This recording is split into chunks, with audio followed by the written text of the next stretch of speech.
Hello and welcome back to the Lincoln Loco, to the start of season 11, and it could not start in a better way because the first game of the season we've been pitted against relegated Lincoln City.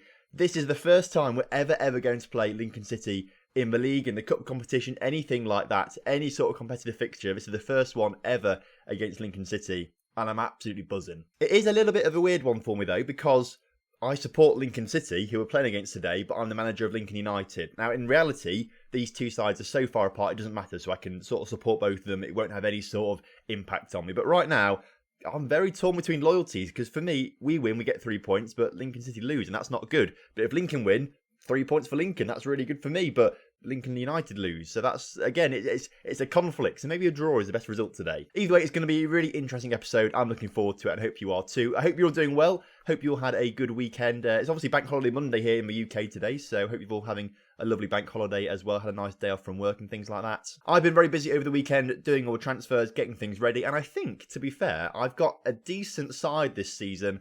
I think we can definitely get top half this season, and perhaps even push towards playoffs, I think the players we've signed, although not that many of them, we've got quality. So I suppose enough about me talking. Let's actually get into it. So we have released a few players. First of all, most notably, Joe Howell has left the club. Now, he just didn't want to sign a new contract with the club. He just wasn't interested in signing a contract. He's not found a new club yet either. So we will try and sign him back at some point, because we can't let all of this end just like this. He has to come back to the club at some point.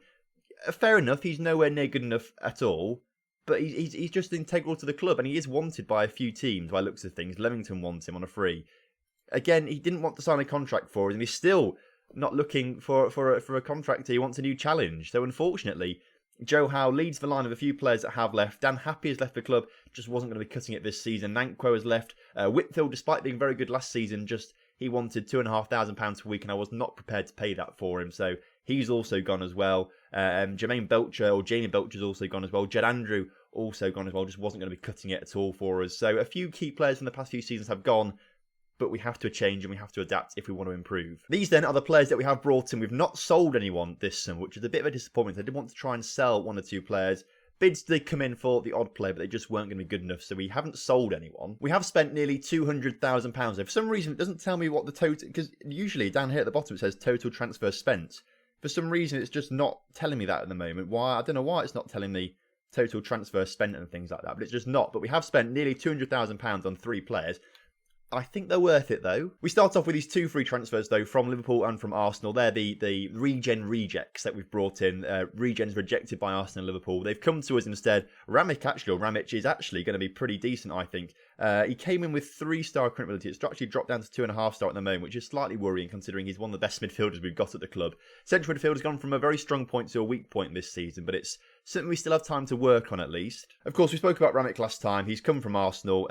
Youth prospect there. Wasn't particularly going to break into the team there, but has come here and can play in a variety of positions really well. So I think he's going to be a really great player for us in future. Just because he's got such good versatility in that central midfield, but also is a championship potential player in future as well. So he's going to have a lot of longevity at the club and hopefully will stay here for a while. In a similar vein, Adam Richard also comes in on a free transfer this time from Liverpool. Only 2-star current ability, who I'm looking to send out on loan, but at the moment it's not the right club is coming up for him. But again, a very similar player in the central midfield, a playmaker particularly though. And again, he's got League One potential this time actually. So maybe if we get promoted, he's going to be a player that we look to sell in future. But for the deal he wanted, it was a pretty good offer and we could try and make money off him in the future if anything else. So the first 2 free transfers, what we'll do is go through the next 2 free transfers. Then we'll go through our loan signings and then we'll look at the players that we've actually paid for. The first real players that we've paid money for. It's now telling me, look, total 190k. I don't know why it didn't tell me that before, but it's come back now. You can see £190,000 spent. First of all, the free players. So we've got through Ramich and Richards. Now on to Wade Ross from Norwich. He comes in as a striker, a backup striker this season. 3-star current ability, 4-star potential, deep line forward or a poacher or an advanced forward. Any of those positions he's pretty decent at. He came in as a pretty decent player. Didn't have a great season at Fleetwood last season, only scoring with 2 goals and getting 4 assists. But before that, Hamilton in the Scottish leagues, 34 appearances, 13 goals, 11 assists, was pretty decent. And for the players that were available to us with their abilities and things like that, he was one of the better ones to come. So he may not be a world beater, especially in this division from last season, but I think he could be a vital squad player. The final player that we brought in on a free transfer is Andy Littler. He comes in with 3-star current ability and 4.5-star potential in the centre of midfield. So we do have a very, very young centre midfield partnership, because he's also 18 years old. He was from Chelsea. He's another one of the Chelsea youth players that left the club before deciding what to sign for us, rather the other two decide they're going to sign for us quite far in advance before leaving the club at the end of their contract. So he was on a free transfer or free agent just for a little while in between contracts and in between clubs. So he's come into us. Potential to be a championship player, so we do have a good balance between Littler and Ramick. They could both be championship players, so they could form the heart of our midfield in the next few seasons, for example. Moving on to the players that we brought in on loan. Tyler Monk is back from last season. I think we just needed a player who can play in that attacking midfield. I think we might use him as an option. And to be fair, he was pretty decent last season. 3.5-star current ability, of course, but last season chipped in with 4 goals and 5 assists, which doesn't look that much on paper, but he was a very, very good player for us. I think he could do quite well again this season. So I'm looking forward to seeing him improve this season. 3 more players have come in on loan. We've got Tommy Hole as one of them from Cardiff. He's a striker. We've had him before. Now, you might recognise him because he was here a few seasons ago when we were in League 2. Didn't play many games for us then. Didn't score any goals either.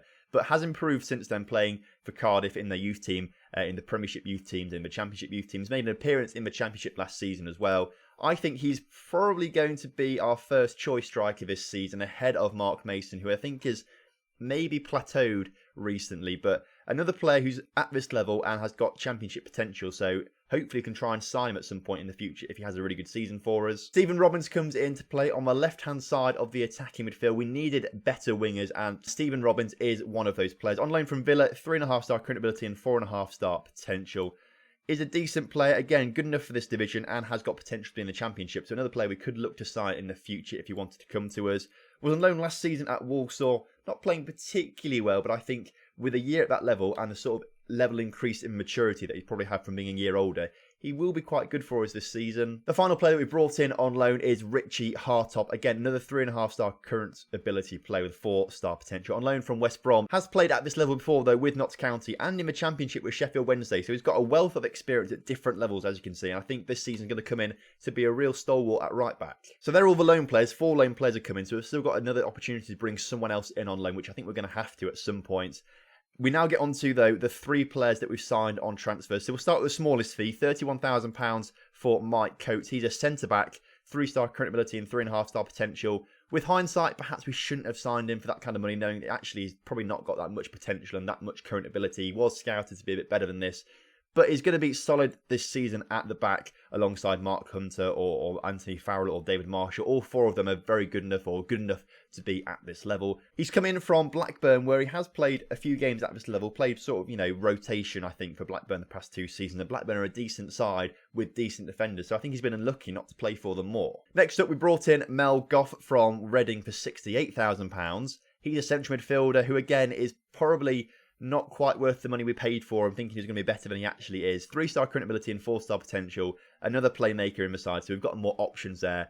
But he is a decent player. Came in from Reading, of course, where he signed from Telford for them. So obviously Reading saw a lot of potential in him. Decided to let him go on loan in League 1 and League 2 the past few seasons. And has played pretty well in terms of average ratings. But I think this season will be a breakthrough season for him if he gets the game time and plays well. And finally, for £89,000, Leon Griffiths comes in from Swansea. He is a right attacking midfielder with 3-star current ability and 4-star potential. There were 2 players on the right that we tried to sign. This one was the cheaper option and maybe the slightly better option as well. It remains to be seen, of course. We've got a whole season ahead of us to see what happens. But he comes in from Swansea. Was on loan last season at Rochdale this division. Decent average rating, perhaps not the goal return and assist return that we would have wanted to see when we're signing prospective players. If he didn't get a good return last season, it might be really good this season and his value will skyrocket and we can sell him on for profit next summer, for example. So there are all the players that we've signed. Mixed bunch, I've got to say. A few frees, a few loans and a few players we've paid for as well. There is still room in the wage budget to bring in a few more players, and I think we need to. We've only got the 1 goalkeeper this season. We could probably do with an extra bit of cover at centre-back, with a better player at centre-back and things like that, and a bit of cover on the wings, but it's been a difficult one to get in the players of a certain quality that are going to bring a better side this season. We could have easily kept the players we had last season, but that wouldn't have increased the quality. We had to get rid of some of them and bring in players that I think are going to have better quality. And I wasn't going to bring anyone in that wasn't going to make a significant upgrade to the squad, or at least I thought was going to make an upgrade to the squad. So all these players, I think, are improvements on what we had last season. Now, the preseason preview has us in 15th, which is the highest it's ever put us for League One preseason preview. Lincoln City, by the way,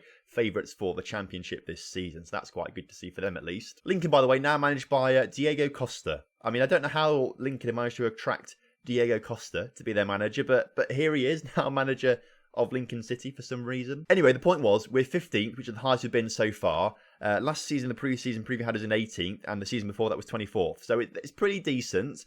I think with a few extra people we can bring in before the season probably gets underway and before the transfer window shuts, we can move ourselves up into the top half of the table for the preseason preview. But of course, we've seen before that the preseason preview really doesn't mean much at all at the end of the season. It can change an awful lot. It's just what they sort of think is going to happen. I think we're very capable of getting top half this season, and I think we could be capable of pushing into the top 6 and into the playoffs. So this season, we are going to start off sticking with the 4-1-4-1 or the 4-1-2-3, whatever you want to call it. We're sticking with it for now. I think it's probably the best formation to go for. As you can see along this condition bar here, some of the players aren't really match sharp for this game, so it's going to be very difficult against Lincoln. We've had a lot of injuries over pre-season and not a whole lot of pre-season games.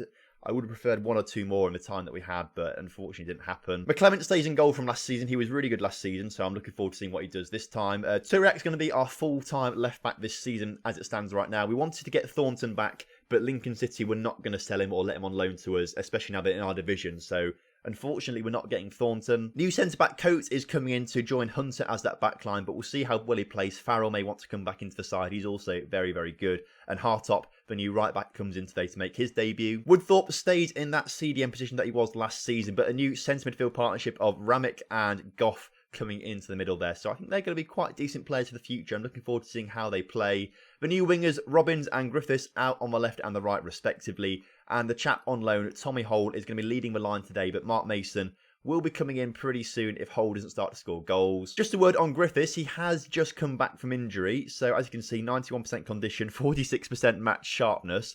Probably not the best to play him today, but he's much better than Danny Douglas-Hurst, who actually we should probably put on the bench just in case these kind of things happen. We'll take Ross off. We'll put Douglas-Hurst on in case he needs to come off Griffiths, which he probably will do, to be fair. That then is the lineup for the new season. Hopefully, they'll really start to cement their positions and you'll start to get a regular routine coming soon. Hopefully, a few of them will start to score. Well, we need to have one player trained by the club on the bench. Oh, okay. So we haven't got Masters on the bench. He has to be on the bench because he's the only player homegrown at the club. So he's going to come on for probably Monk for now. That is a rule in the Football League. You have to have a homegrown player by the club in the matchday lineup on the bench or starting. And because we get rubbish regens, we just get rid of them all the time because they're so bad. Lee Masters is the only player currently who is classed as homegrown at the club, which is why he's always kept his non-contract or which is why he's always kept his contract, because he's the only homegrown player and we have to keep him if we want to have 7 subs on the bench. He's an option we could use.